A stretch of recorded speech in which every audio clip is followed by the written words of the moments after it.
story, which woman in the Quran, that her story so close to every wife? Her story is not mentioned in the Quran. Yes, who said that? Pharaoh's wife, Imra'at Fir'aun. Her name is not mentioned. And it's only one ayah. End of Surah Al-Tahrim. One ayah. Allahu mathalan. This is actually a parable and it's a true story. Together, in one ayah. Allah gave the parable to the believers, you and me. The wife of Fir'aun, no name. SubhanAllah. You know her name, Asiya, the seerah, from what Rasul ﷺ taught us. But in the Quran, there is no name. What does that tell me? It doesn't matter what my name is and who I am. It's what I am doing. Because even the wife of Sayyidina Nuh and the wife of Sayyidina Lut and she, the wife of Fir'aun, no name. The only one, her name mentioned afterward is Maryam. The end of Surah Al-Tahrim, 4 women. I had this beautiful discussion last week with one of the ladies. I was like, women in the Quran, we really just don't know it very well. One page of the Quran, 4 women are mentioned, one after the other. So the wife of Fir'aun, and Allah said it in 2 lines, what makes every Muslim woman, that she thinks her husband is not religious enough, is not making her practice. You know how we blame others? And sometimes it's an obstacle. And sometimes maybe it is not really the whole obstacle. The story of this woman in these 3 lines teach me the following. And Allah, and I'll recite to the ayah. ضرب الله مثلا للذين آمنوا امرأة فرعون. Allah gave the example of the wife of Fir'aun. The word Fir'aun, Pharaoh, what does it make you feel? What is Pharaoh? Tyrant, right? Unjust, mightiness, killing, ruthlessness, you name it, all comes to you, right? Arrogance, absolutely. So Allah said this is the story of his wife, right? Said 2 lines. And the whole story is clear. It's قالت, she said, رَبِّ ابْنِ لِي عِنْدَكَ بَيْتًا فِي الْجَنَّةِ. Ya Allah, build for me house next to you in paradise. And even scholars, and it's a very nice linguistic beauty that she chose the neighbor before the neighborhood. Did you get the point? She chose the neighbor before the neighborhood because she said, Ya Allah, build a house for me with you in Jannah. Not in Jannah, with you. So number 1, she made a dua. But then what's the story? What I'm going to learn? Okay, I'm going to go and make this dua. The next line is what it is for you and me as a story to learn. وَنَجِّنِي مِنْ فِرْعَوْنَ وَعَمَلِهِ. Save me from Fir'aun and not Fir'aun and what he's doing. And not Fir'aun only. وَنَجِّنِي مِنَ الْقَوْمِ. Get me out of these people. 3 lines. Story, or when you read this, like, okay, so who's the wife of Fir'aun? Obviously, she was married to Fir'aun, and Fir'aun, throughout the Quran, you will learn, tyrant. What did she do? She was patient. She didn't change. She stayed steadfast, and Allah gave her house in Jannah. Every woman, this is a simple story, applies to every woman, that she thinks the surroundings, and I'm not talking necessarily a married woman, the surroundings is way obstacle for her. And she says, I cannot get better. I cannot do this. I cannot get closer to Allah because of my family, my job, my work, my husband, whatever. They all are pulling me away. And I always say to her, just go and read this ayah. And then once you read the ayah, and you're going to have more interest in who is Fir'aun and what did he do to her, then you're going to say, wow, wow. So the stories of the Quran, especially for us, sometimes one line or 2 lines. The most beloved stories for me in the Quran is actually Sayyidina Sulaiman with the ant.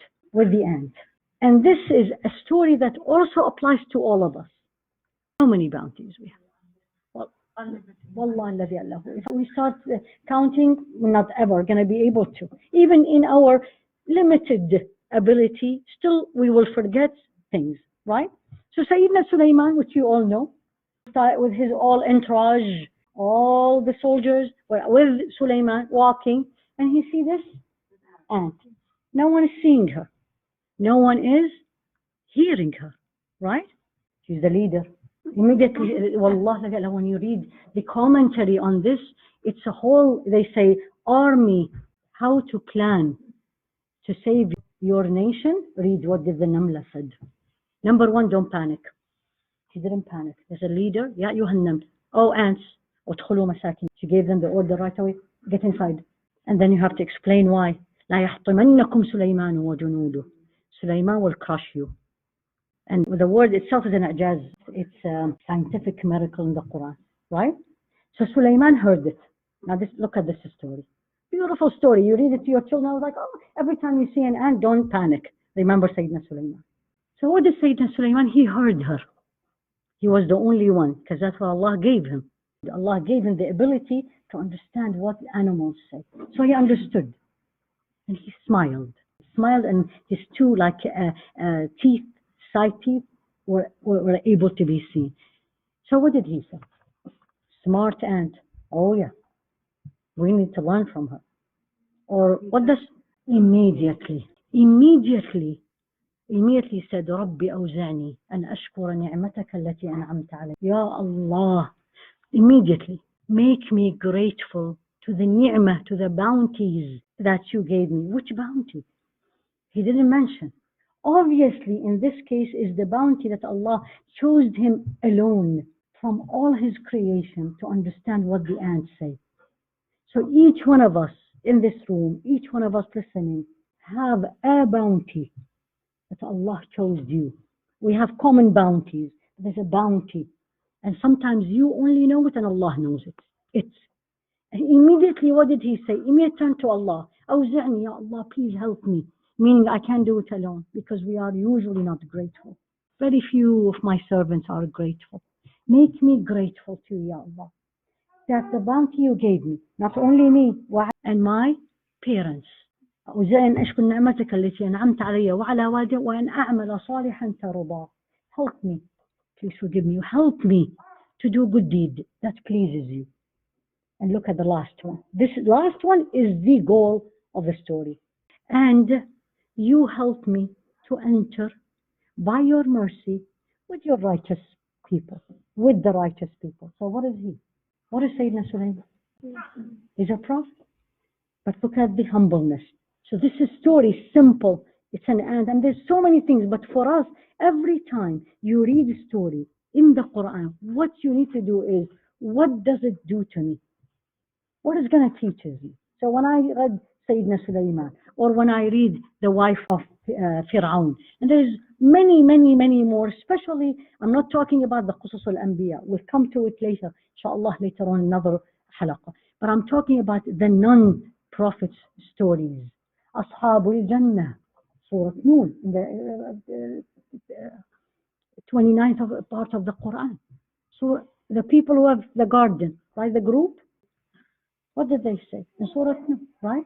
They say, we're going to go, we have a beautiful garden, we're not going to give it to anybody, and we're going to take all the fruits, and we're not going to give it to anybody. You worked very hard for it. Immediately Allah vanished it. It's gone overnight. They came in the morning, there was nothing in it. Then they start saying, we are not grateful. What does this teaches me? Again, the qisas, the stories of the Quran. The idea is not to read a story. The idea is, what is this story telling me? Me, you, us, 2019, living in this day and age. That Allah subhanahu wa ta'ala, all what we have, homes, children, wealth, beauty, education, status, can take it in a minute. In a minute. I mean, subhanAllah, how many times Allah subhanahu wa ta'ala, especially this year, La ilaha illallah, showed us with the weather, how things can change in a minute. I always remember this ayah, he turns day and night. But we've seen it yesterday morning. If you were up in the morning, La ilaha illallah. What is this rain? So every story in the Quran is actually truth, the best ever, and the goal is always lofty. Sometimes you see people carrying a book and you say, why are you reading? It's a nice story. Very common. And you say, so what is it all about? I don't know, it's just silly things, but it's a good, right? And sometimes, no, it's a beautiful story. It has really good goal. I learned a lot. And sometimes the story is all suspense. And I was like, I don't know what is going to happen, who's going to die, who's going to live, right? Who's going to marry who? So different. Stories of the Quran, one of their characters, they always have lofty goals. Every time you read a story, there's two things you will say to yourself. I want to be like this, or I don't want to be like this. I want to be like